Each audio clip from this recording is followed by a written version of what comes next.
G'day you mob, how's it going? Welcome to this episode of Aussie English. This is a very special episode where I get to sit down with my beautiful wife, Kel, and talk to you, recap the birth of our second child, Joana. So it has been a bit of an event, as you guys probably know if you were keeping track of things as they were happening on social media.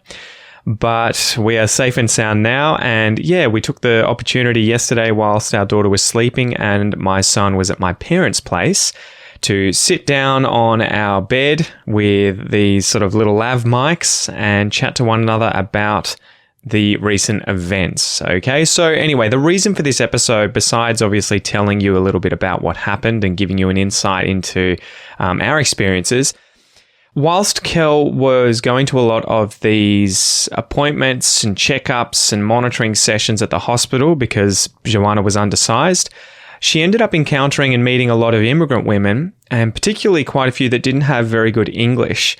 And so when she came home and told me about it, she was sort of concerned about the fact that these poor women had no real idea about what was going on. They probably didn't understand what it was like to give birth in Australia. The fact that they may encounter male doctors for some of these sort of more intimate procedures, and that they had the ability to ask for a translator, all of that sort of stuff. So I thought this would be a great opportunity to sit down with my wife and allow us to tell you in as much detail as we can the kinds of processes and procedures and situations and everything like that Kel went through whilst giving birth and whilst going to all these appointments in Australia, just so that any of you women out there who are thinking of giving birth or who are potentially pregnant or maybe even really close to giving birth will have some more information and a better understanding of what to expect when going through this process in Australia. Anyway, long intro there, guys. I hope you enjoyed this episode. Without any further ado, I give you my beautiful wife and our young daughter who's sleeping in the background. Let's go.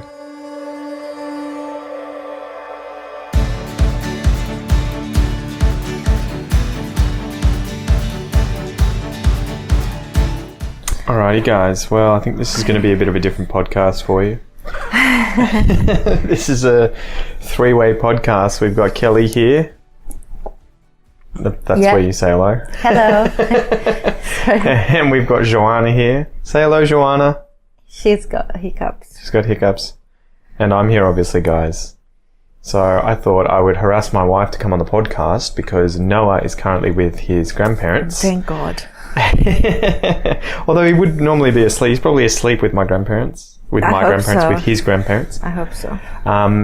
But he is now quite a bit of a handful whilst we also have a newborn baby in the house, right? Yeah. I was trying to stay positive about it and just hope he would just, not care or just be really nice. But no. Yeah, well, I thought we could do this podcast to talk about the last week. So I guess we can start with, I was having a really good day on the 11th. Was that Thursday or Wednesday? That was Thursday. Thursday's when you get birth, right? So 11th. So Wednesday. Yes. So I had a good workout. I was doing bench press, working on my chest, having a great time.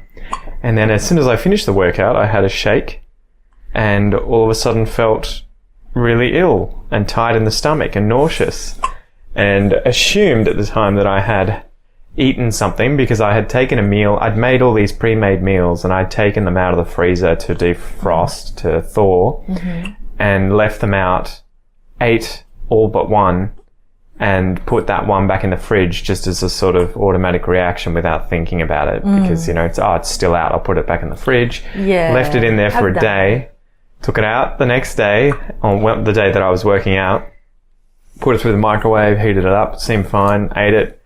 And then after the workout, got nauseous, was lying in bed and was like, oh my God, I think I've given myself food poisoning. So I'm going to be out from the chicken. From the chicken, yeah. I'm going to be out of the count, Kel. You're going to have to take care of Noah. I'm sorry tonight. I'm dead. And then Kel, was a trooper. As I was descending into nausea, Kel was taking care of Noah, put him to bed, came lay down in the bed. And what happened, Kelly? Whilst you were lying in bed and I was staring at the ceiling, trying not to puke on myself. I felt a kick, like, as if the baby had kicked me. Yeah. But it was weird because it was like I don't know how, it's hard to explain. It was just a bit more painful. There was a pop. Yeah, it was a pop. That's the word I was looking for. It was a pop. I was like, oh, okay. And I even told you, like, ouch. Like, She just kicked the crap out of me. She's kicking me. and then I went to the bathroom because, I was going to brush my teeth and stuff. And realized it wasn't a kick. It was a pop. My waters had broken. And I think when I told you... either I'm pissing myself a lot right now and I have no idea, or my waters are broken and things are moving. The funny thing was, when I told you, when I got up from the bed, I even thought about like, imagine if, like, what a joke, And then when I told you, I think you took like 10, 15 seconds to reply. We're like, really? Yeah, I was like, what? You gotta be kidding. And then it was for you. The party was on. I know. And well, I guess it sunk in at that moment because I realized even if I'd wanted to go to the hospital with you, I wouldn't have been let in because they're doing COVID tests. And if you have a temperature and, I mean, even if I didn't have a temperature and they said, oh, you've got gastro food poisoning, you can't come in. Even if there was no COVID restriction, that was just not a nice thing to do, go to the hospital. Yeah, it's pretty selfish. Yeah. And then what would you do anyway? Because you'll be feeling horrible. Well, and would I give it to you? Yeah. Would I give it to Joana? Would I give it to the nurses taking care of you? And everyone else. Yeah. So I was just... It was upsetting. It was like, oh, I can't believe this is happening all at the same time right now. It's like 10 p.m. I was like, could you believe it? Jesus. Could you believe it? And the funny thing is, was it on the same day or the day before that I had the stretch and sweep? The same day. You had it on Wednesday. Really? Do you want to describe that? So it was the same day. So, So before we get into the rest of this episode, guys, obviously we're going to be discussing things like birth and potentially procedures that are involved in that and female anatomy. If you're squeamish, if you're not interested in that kind of conversation, if there are children around, obviously turn this episode off, skip this episode, go listen to one of the other more family friendly episodes. Otherwise, if you're interested in the kind of vocab and topic and everything like that, then let's just dive in. So Kels, so you had a stretch and sweep. Yes. Which is the first time I'd ever heard of this. Yeah, I didn't know about it either. So do you want to describe in vivid detail Jesus, no. what kind of a procedure this is? It is an internal examination sort of thing because we knew that I would have to be induced to give birth to this girl. Mm-hmm. And she had to come early because she was not fully sized. Yeah. Not as big as she should have been. And then... to avoid going on the drip, like when they give you drugs and stuff to bring I think they give you oxytocin, right? Yeah. Is it that? And that induces contractions. Yeah, but it's painful because it's not a slow ramp up, it's a sudden... Yeah. We'll give you this exact dose and the contractions go from effectively 0 to 100. I think for me, the main thing was I would be attached to this drip and unable to move and sit on the yoga ball and do other things like just walk and get filled up with liquid. Yeah, it was not really pleasant. You did this for Noah, so for you guys wondering, she's already had this experience and was not plussed when she had it. So I wanted to avoid that, and one of the things they try to avoid the drip and try and bring labor naturally is the stretch and sweep when the doctor checks you. Like he inserts his fingers inside of you in your vagina and stretches your cervix, right? Yes. So when you get close to giving birth, your cervix is already dilated somewhat, right? I think you went in and you were 2 centimeters dilated. Yeah. And so apparently, I guess what he's doing is effectively mimicking the baby's head, putting more pressure on the cervix, which would stretch it out. And so by putting he or she putting her or his fingers inside and stretching the cervix, it's causing your body to think, oh crap, I'm about to give birth, I'm getting closer. Yeah, I imagine so. And it's a cascade of hormones that gets set off, right? Yeah. But the interesting thing was I think you got told it was going to be at least, a day or two. before your body would react? 48 hours, you kind of like, oh yeah, you might go into labor or you might not. So if you don't in like 48 hours, it's probably like because the thing didn't work. Mm-hmm. And I wasn't feeling anything. I wasn't feeling cramps. I was just like, this thing didn't work. Like I had some bleeding. Yeah. But I just came back home and was fine. And then, 10 p.m. or so, something, which is, my waters broke, which is a clear sign of, you might be getting into labor very soon. Well, I think we were talking to the doctors, and I think what happened would have been that the hormonal cascade would have been set off, and so your uterus would have started to contract slowly and put a lot of pressure on the placenta, that was full of liquid with the baby inside, and that would have caused the placenta to then rupture, which then continues that process of setting off. Yeah. Now you're going to have more contractions. Now we're going to descend into, the process of giving birth. Yeah, it was very different from what happened with Noah, because I didn't have contractions after my waters broke with Noah. Because they broke naturally. I just didn't have contractions or dilation. And that was a weird situation too, right? Where your waters with Noah broke, but it seemed, I think they guessed that the rupture was at the top of the placenta because the liquid wasn't coming out consistently, and a lot of it was sort of coming out little bit by little bit, because if the rupture's right at the top of the placenta and you're standing upright, the liquid's not really going to seep out the same way as if the rupture was right at the bottom of the placenta, and gravity's going to push the water out really quickly, right? So that was an interesting day where we went to Queenscliff and had ice cream and were walking around waiting for contractions to start, and you were like, oh, a lot of liquid just came out, and then nothing for an hour or two, and you would, bend over or something and change position and be like, oh, more liquid just came out. Whereas this time I went to the hospital to get checked and just make sure that it was, my waters that had broken. It wasn't just peeing myself. And a lot came out, like a lot, like almost, I felt like it was everything. Yeah. And then after that, it was just little bits every now and then. So I think it did, came out just the most, almost everything. Yeah. Anyway. Yeah. Craziness. Yeah. So, well, you went to the hospital to get checked after the waters broke, and they usually give you something like 18 hours, maybe 12 hours to see if contractions will start, because they're worried about if contractions don't begin before that naturally, they'll have to induce you, because they're worried about bacterial infection and other things that can happen. I think I had until 4 p.m. the next day. Yeah. I had to be there anyway. Yeah. With contractions or not, if by 4 it hadn't started. And you'd arrived home and you were having contractions every now and then. So, right? So they had I went to the hospital and they sent me back. I stayed there for like 4 hours. Yeah. And then with my mum. Yeah. Then we're like, oh, you can go home. Just make sure if you. I was having contractions, but not. I don't think they would be even called contractions at this stage. So you mean that they were, at the time you were calling them contractions, but then in comparison to what you went through later? No, it's just not.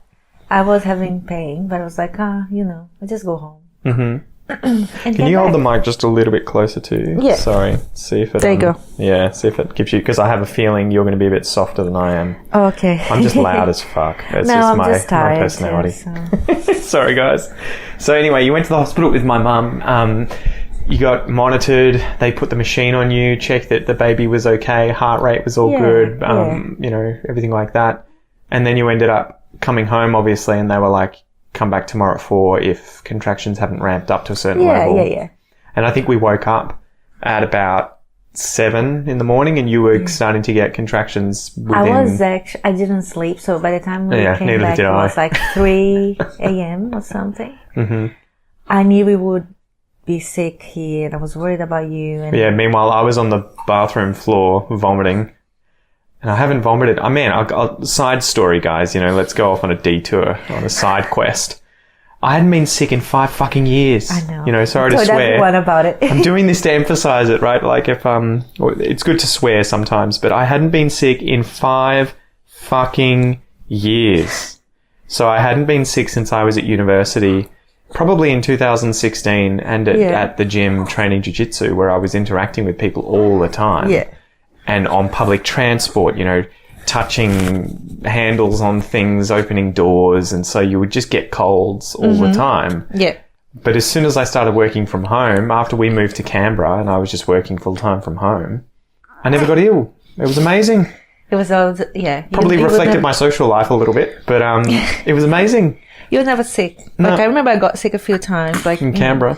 No, once in Canberra and then here, I think. Yeah. But you were never sick. Even like Noah would get sick. I would get sick after and then you'll be fine. I kept jinxing myself though, because I think more recently I was talking about it, especially because Noah had been at family daycare and hadn't really gotten sick and brought anything home. Yeah. Whereas our nieces and nephews, well, my niece, our niece, has been at daycare and has pretty much brought something home every single week to make her parents poor sick. Things, I know. They're always sick. So, I hadn't been sick in 5 years. And then Noah's obviously contracted something from daycare. It turned out not to be food poisoning because my dad ended up with it the next day. Yeah, your dad came here to take care of you and your mom took me to the hospital. Yeah. And he stayed the night, and then in the morning he was like, I'm not feeling great. And when he went home, he sent me a message in the afternoon. He was like, yeah, I've been having diarrhea and vomiting everywhere. It's not food poisoning because that's not contagious. It's clearly gastro. And then we found out, I did a sort of Google search, and we found out that there's been gastro all throughout the daycare centres. And we found out our friends down the street here with their children who are at Noah's new daycare have had it. They've been Their here. entire family's had it. They've been here. We went to their place. You went to their place. We've eaten food they cooked for us. She cooked for us. That's true. Oh, God. It all makes sense now. So anyway, that happened. And the night when you were feeling bad and you were off getting checked and monitored, I was on the bathroom floor vomiting, into the toilet. And it was just so weird because I haven't vomited for probably a decade. I remember the last time I vomited was when I literally had food poisoning from chicken that I'd eaten from a restaurant, and it had obviously not been cooked properly because it was pretty much straight after that. But I remember how horrible that was, and I was like, I just hate vomiting. I'm one of those people that just hates vomiting. I do not like it. I hate the final sort of stages when there is nothing to come out, but and it's just painful. Yeah. You're like, no, I kept saying that. I'm on my hands and knees vomiting into the toilet and still reaching, like going, and I'm like, there's nothing left. Just stop. Just stop, body. There's nothing left. That's the most horrible feeling. There's nothing there. But I found out when I was looking up about gastro, which is, I should mention, guys, it's a slang term or the short term. It means stomach, right? Or digestive tract. Gastroenteritis is the full word for, I think they're novoviruses or rotaviruses that you can get that infect the lining of your stomach and intestines. And the reason you get sick is because they strip away all of the epithelial cells, the cells that are absorbing nutrients out of your food that you have in your system. And you vomit and have diarrhea because your body has to get rid of the food that's inside of you, or else because it can't absorb it, it can't digest it. I believe, I know I'm not a doctor, but I think that your body is like, well, if it just sits there, it's going to get a bacterial infection and it'll make you even worse in terms of sickness. And it's a way of clearing the virus out. So that's why you end up vomiting and having diarrhea, because all of the nutrients that you've consumed can't be digested. I had a lot of showers. I think I had 6 showers. I don't know why that makes you feel so good. Just hot showers whilst you're vomiting or sick like that. I came back and my contractions were quite... you had one as well, didn't you? And I went straight to the shower. It was just so good. So good. Felt really good. But I think I probably spent as much time on the bathroom floor as I did in my bed. And it was almost nice. Like I kept getting a temperature that was going up and down. At one point I was in all of my...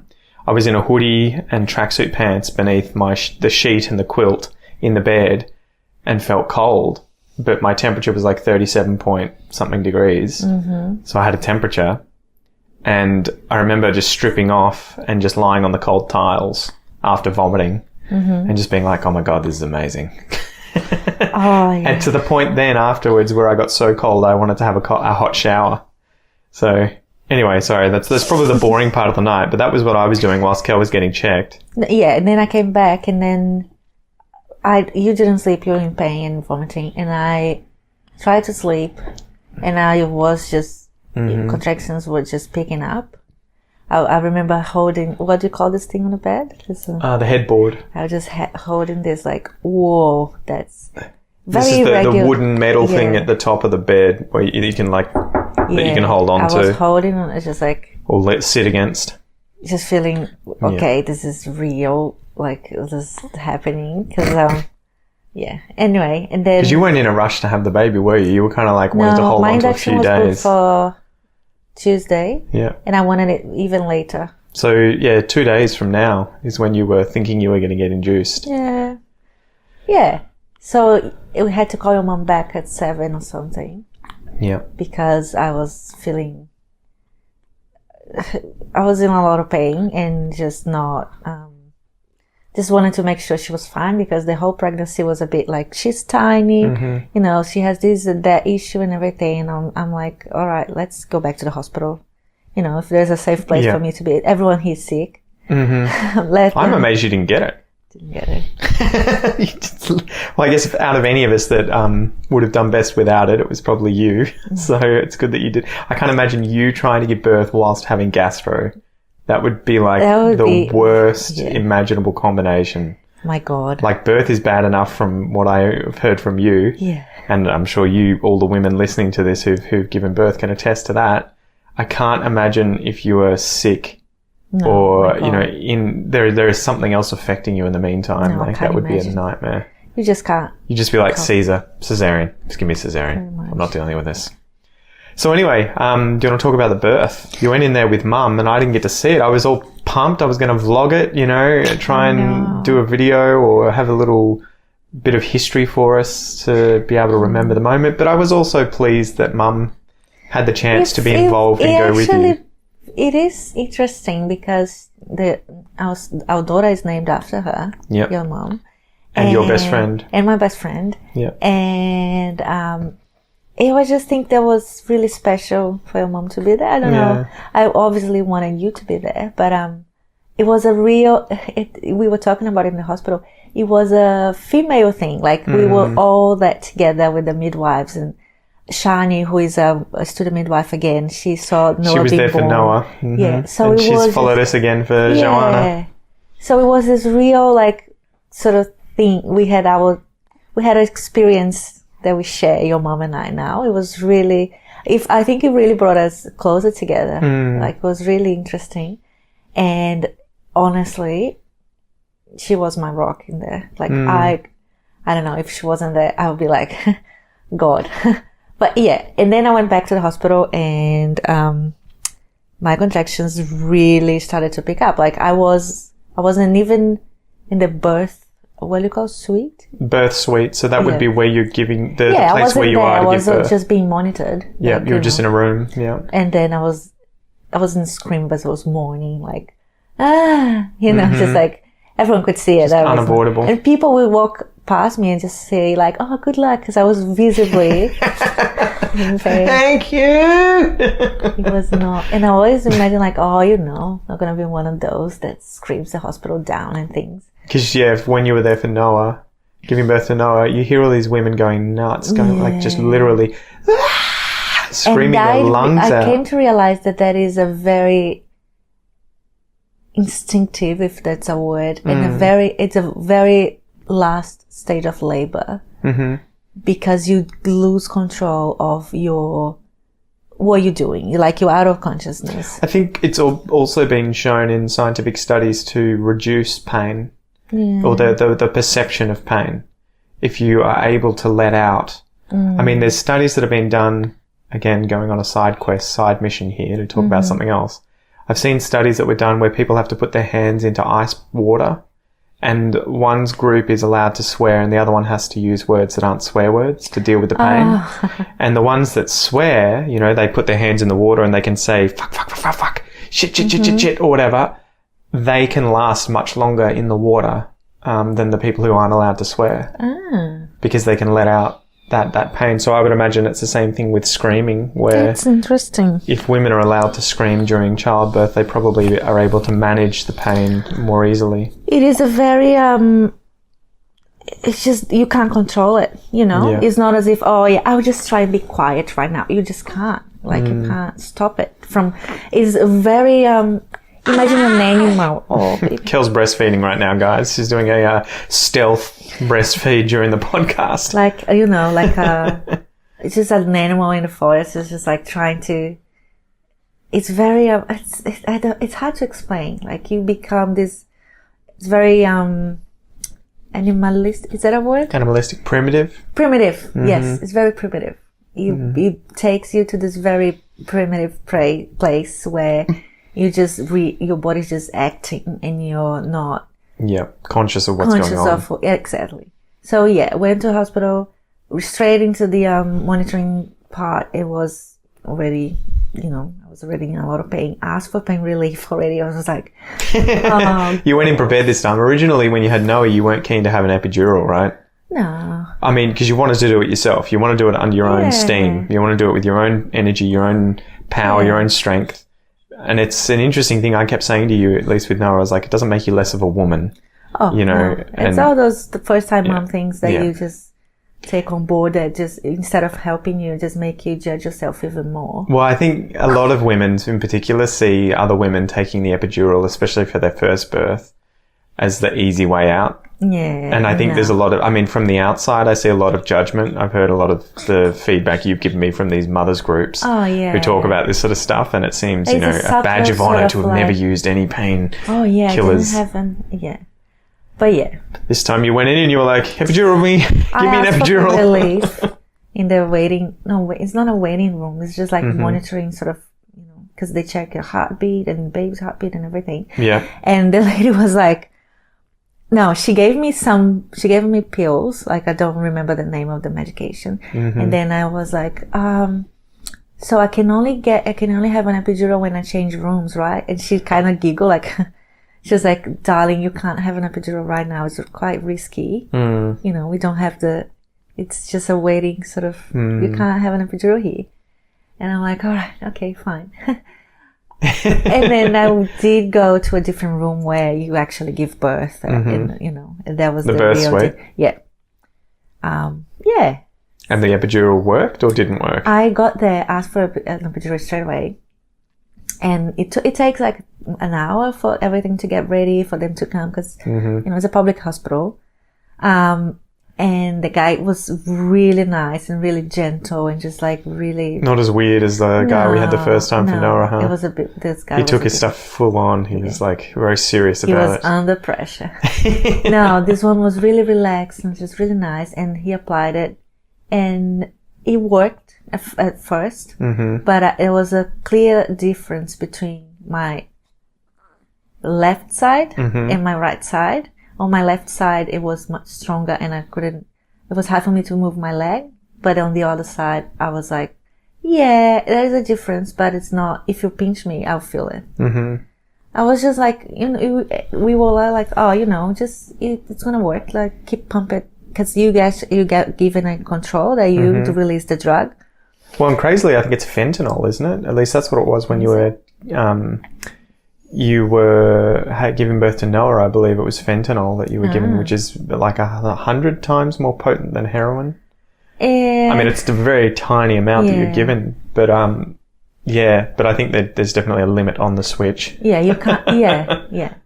I reached the limit, like it's like 4 hours something. Yeah, you can do one every 15 minutes or something. Yeah, and I couldn't pump it anymore. Yeah. And then we realized that it wasn't working. It was. I'll just put her down. Go for it. It wasn't working. Oh, she's still hungry or what? All right. Sorry, guys. So it wasn't working, and we asked for the person to come back, the guy to come back. What do you call it? Anesthesiologist? Or anesthetist? Anesthetist. I see. It's one of the most difficult words in English. Yeah. I think a lot of the medical terms are. So he came back and he gave me a top up, like anesthetist. Anesthetist. Got to get the emphasis right as well. He gave me a different medication, and he which said, wasn't an epidural related one. No, but it wasn't the same sort of thing. And then he said, "Let's wait 20 minutes and see if it works."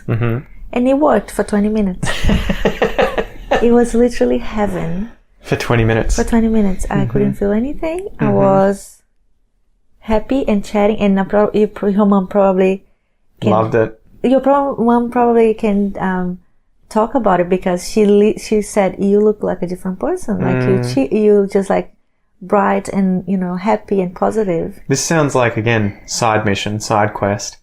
This sounds like when I had my teeth taken out, my wisdom teeth.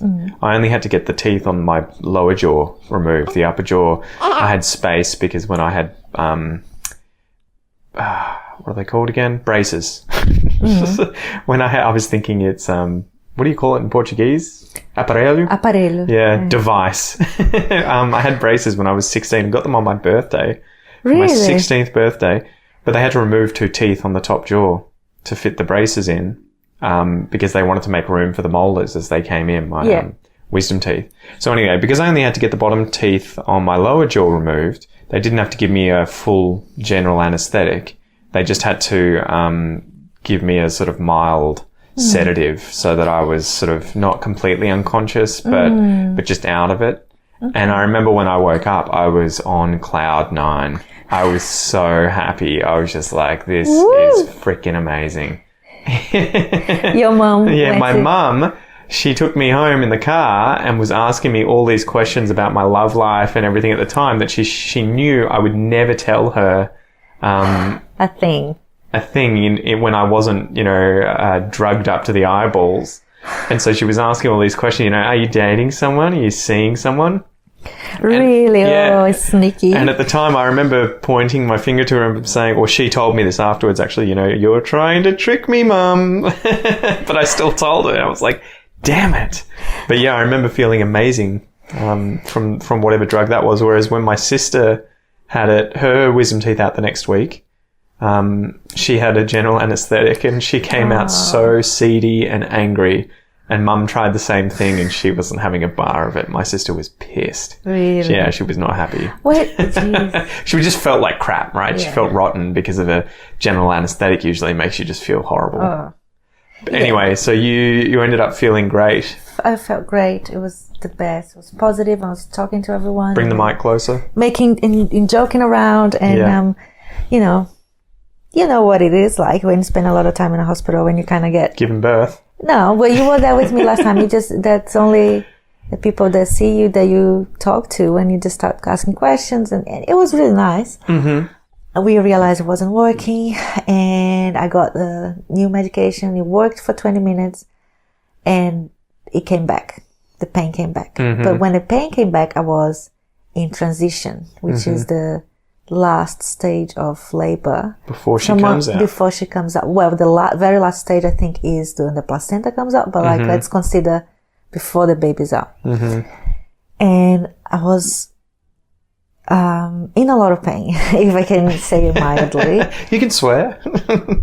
It is a kind of pain that takes you just can't think straight. You can't, unless, you know, you are super prepared and like you've done it like 20 times. But I can't imagine, I mean, from my experience, it was really shocking. And you'd have to be like a Buddhist monk. Yeah, to be able to like handle it as if it were nothing. Not blink because, And they were like, oh, you know, let's check you again. And everything was, changing positions was excruciating. They checked me and I'm like, please tell me I'm 10 centimeters dilated. Because if I'm 6, you know. It's a long way to go. And then they were like, you're 9. Yeah. And that's when my confidence cracked. Because I thought, well, I'm in this amount of pain. It's still one little bit to go. Which is, you know, it shouldn't be far away, but, you know, you just think, how long am I going to stay here for? And then they changed me because baby wasn't really happy the position I was in. They put me like, they set me down sort of thing. And the pressure of having the baby sitting there and I'm, you know, sort of reclined. It was just unbearable. I was just screaming the hospital down. I was just not there. Couldn't open my eyes. I just couldn't. And I was just not having it. And then the girls were like, well, let's push. I don't know who was. I know your mom was there. I know the Shani was there. And I know the other midwife was there. But if there was anything else in the room, I didn't see anyone. Focused on what you were doing. And then we were ready to push. And it's not pleasant. It is really, really hard because it asks for the last bit of strength you have in your body. When you were saying to me something like, it'd be like you trying to shit out a pineapple, It is. And then it's all those things like the vulnerability of, you being there with doctors looking at you, and I mean, it's just not, and you worry about your baby, and it feels so painful that you're like, oh, what if the baby's in pain? There's all sorts of things. It's a very emotional, so it's not just physical, it's a very emotional sort of pain as well. Anyway, started to push, and this time I knew that something was happening because the epidural wasn't there. So with Noah, I didn't feel him descending. But with her, I did feel. So I knew that I'm making progress. I'm not making progress.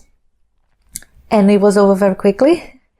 I think, from when I started to push until you had to pace yourself, right? You were thinking, oh man, I'm just going to push so hard. But that's when you get a tear. Well, I pushed, I think, 3 times. And they told you to pace yourself and just do little pushes, didn't they? And then I pushed 3 times. And then I had another contraction that I just let go. I didn't push at all. I was like, just had to hold my breath and stuff. And then I pushed again. And her head came out. And not completely though. You know what I mean? It just, was there. And they were like, just slow down. I'm like, I'm pushing her out. Like, slow down, little push. And that was so hard because your whole body is like working towards like, just to get this thing out. But you have to pace yourself. It's really hard. And, bit by bit, she came out. And she was on me, straight away. And everyone was crying. It was funny, and I could finally open my eyes, and everyone was like really overwhelmed and sweaty, and everyone was crying. It was really nice. So that was, and your mom was there. Like, your mom was amazing. Just, I couldn't see her, but I could hear her, and she was holding my hand, and like we had this, and she came out tiny bigger than we expected, in terms of weight and everything, but still tiny. She's here now. Awesome. I know. Well, she's doing well. So she was underweight. She was 2.525 kilograms, which is, I don't know how many pounds that is, probably like 5 pounds. So she's underweight, but, and you had sort of a bit of difficulty staying in the hospital for an extra night or 2 because she wasn't able to maintain her body temperature. She was, by herself. It was fluctuating a little bit, and they wanted me to stay another night. And it was just hard because I just wanted to come home, and I was worried about Noah as well. But then we got here and I realized that maybe another night in the hospital would do me some good. Well, Mum was saying, when she was having us, she was like, oh man, you'd get a 5 to 7 day stint in the hospital as default. You just get to stay in there for that long. That was just what was expected. Whereas nowadays, obviously you have the ability to leave. You could have left at any time if you wanted to. You just had to sign a waiver and take the responsibility of whatever happens. So it's all going well. We're sort of adjusting now. It's only been, a day that we've been home? 2 days? Yeah. A day. A day. Well, this is the second day. I think the thing we're just having to do is find our new rhythm, right? It's been very, it makes me really anxious that now we're coming from knowing exactly how the day was going to unfold. Noah sleeps at this time. We have dinner at this time, and I know everything. I know even if he has a tantrum, which happens a lot, by the way, I kind of know how to work around it, from knowing nothing. Because I got here, I tried my tricks with him, nothing worked. He was flipping out. He was lost crying. His shit. Yeah, that was the weird thing. We came home and so you had this sort of setup where you wanted to come in to the house and meet Noah first without Joana. I was carrying Joana, and I'd also bought Noah a gift that we were going to give to him from Joana. Worst idea ever. Why is that? He just got upset and Oh, he likes the gift now. Yeah. But at the time, yeah, he was a bit ragey. But it was really funny because you could see, even though we are now spending more time with him because I've sort of taken a bit of time to not work as much, he just lost his shit. He was so angry. He was throwing tantrums, and we're just like, all that's happened is we've brought this baby home, which is just sitting in our arms or sitting in the cot. We're still here hanging out with you, mate. Like, we're around. We're probably spending more time with you, but he can still sense something's different. And I think it's overwhelming that it was overwhelming that, oh, mom is back, and then dad is here, and then everyone is here, and this baby, and like, and there's a new toy, and like, it was a lot. I literally saw him, you know, it's a very, he just couldn't process his emotions, and he was shaking and crying so much, and I think he slept from exhaustion. I tried to put him to sleep in the afternoon. He was just not. And then now it is a bit better today. It was a bit better this morning. When he sees me breastfeeding Joana, he loses it a little bit. He wants milk too. Like, he wants his bottle. I'm like, all right. Yeah, it's interesting seeing the different emotions come out, like jealousy and, you know, anger and stuff that we don't see, obviously, because, you know, prior to a few days ago, Joana wasn't here, and he never really displayed that same kind of thing because there was no one to compete with. But it'll be another kettle of fish. It'll be another thing that we have to just overcome, but we'll do it. Finishing the podcast up, I guess the main point I wanted to do this podcast because some of the things you were noticing when you were going to the hospital to get things like ultrasounds and checkups and have the monitoring was that a lot of the women that were there were immigrant women who had relatively poor English. And I think you were saying there was one woman from Africa who spoke no English at all. No English whatsoever. And was pregnant with what you said you overheard was her 10th child. And that she was being asked all of these questions about discussing things like Caesars and having contraception and stuff. And so I thought it would be a good point of doing this podcast to talk about expectations of what it's like to go through the system here when you're giving birth. The public system. Yeah, because I imagine that a lot of women, especially migrant women, who are going to be listening to this will probably come to Australia and have not really thought about it or investigated it until they end up pregnant, which is why I thought it would be important to sort of share our experience. Do you want to talk about what you thought it was like overall? How did it compare to, I don't know, you can obviously talk about Brazil. Is it something that migrant women should be worried about? Absolutely. I saw some really, from my perspective, really sad situations where you in the hospital, you're very vulnerable and you're pregnant. Maybe it's your first baby and you can't ask questions. Yeah. And they will provide you with a translator, but that's another person translating things for you.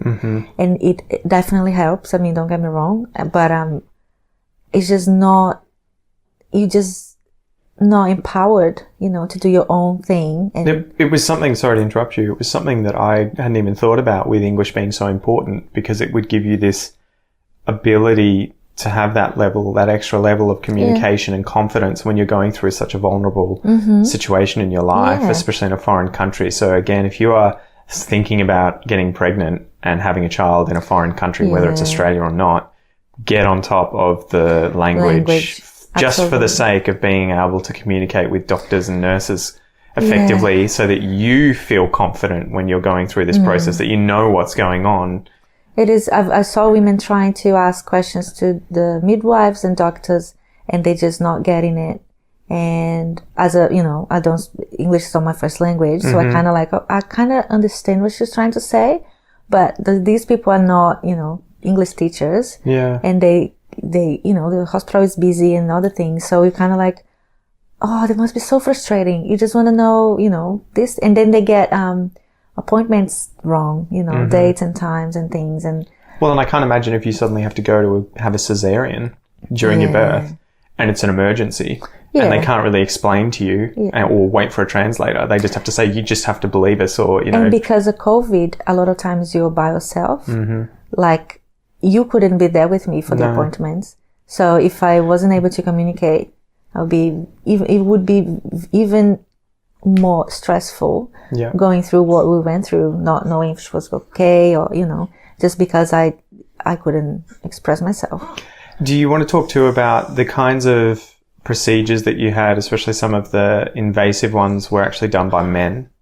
Yes. And immigrant men that were, 100% professional and awesome at what they were doing, but that may be something that some of the women from more conservative cultures may want to be aware of, that it's not necessarily always going to be a woman doing it. If you're going through the public systems, probably not going to be the same doctor that you're going to see every time. Yeah. And there are male doctors and male, nurses. Male midwives, I haven't seen one, but definitely doctors. Yeah. And sometimes they do have to, examine you and do an ultrasound, Internal one. Maybe for some cultures, even an ultrasound is like you're gonna, put your pants down and they're gonna check your belly and stuff. So yeah, it is quite, even for me, like the stretch and sweep, I was a male doctor and my student midwife was with me, and I told her, if you weren't here, I would feel really uncomfortable, just because it's the first time I'm seeing this doctor. He, he's a male and it's just not something you used to. Like I always see female doctors and for female stuff, you know what I mean? Yeah. But that said, how did it go? It was absolutely professional and he made me feel very comfortable, and I would definitely do it again if I had to. Yeah. Because it did not, and it worked. Yeah. And it did not, the fact that he was a male doctor did not make it any uncomfortable, it was just not part of the equation. Yeah. He was just a doctor. I guess you have to think about how many times he's done that procedure probably that day. Yeah. It's, you're not special. The other thing is sometimes they have student doctors and student midwives with them. So you had that happen too. He had a student doctor with him, was a guy, and he asked me, do you allow me to stay? Because if you don't want me to stay, I can leave the room. And I was like, man, I'm already here. Honestly. Yeah. But because they are very, very professional, I wouldn't lie about it. It's really. But that said, I would say, if you are, say, a Muslim woman who is having a child in Australia and you're uncomfortable with having male doctors, there are almost certainly people you can speak to about having options of having female doctors or not having students present. Like, don't be afraid again to communicate and ask questions. And again, you need to be able to communicate. Yeah. And you get always, every single time you get asked beforehand, do you allow this procedure to? So they tend to be very good with their communication too. They're not just going to rush you and force not ask. you or like talk you into things. No. It's even like the very simple things that you have to do. Like you have to, can I check your hearing? Those little, can I take your blood pressure? They will ask for consent. Yeah. So you can always say, I'm not comfortable with that. Can I choose someone else? Awesome. Well, is there anything else you want to mention for, migrant mothers that are going to have children in Australia, information you think would be useful to them that you would like to have known prior to going through this experience? Not really. I can't think of anything. Like if you have Medicare, that really helps because Medicare covers everything. And then there are costs that the fewest shocks, out of pocket costs that you might have to cover. Yeah. But just make sure you know what your health insurance is covering or not. And that was another baby that we put in this world, and we're done. The door's slightly open. There's a tiny slither of a crack to a potential third maybe. There is not a single beam of it's like light. A bank vault door, is it? It is not. The 50th, ground floor beneath the surface of the earth. We are complete now. I guess too, I want to say thank you to everyone for your support. There were so many of you guys on Facebook, Instagram, and elsewhere just sending us messages and supporting us. So thank you so much. Really appreciate it. And looking forward to showing you more of Joana as she grows and develops. But I guess that's it for this podcast. Hopefully you guys enjoyed it. Hopefully I wasn't too loud and Kel was too quiet. I'm probably very quiet, but she's here, so I don't want to, Yeah, we're filming this currently facing one another on our bed, in our bedroom with the lights off, with Joana just chilling in the cot to the side beside Kel, waiting for Noah to probably wake up in an hour or so and come home. Yes, and start the party. Oh, God. Positiva, porra. All right, guys. Thank you so much for joining us, and we'll see you next time. Bye. See ya.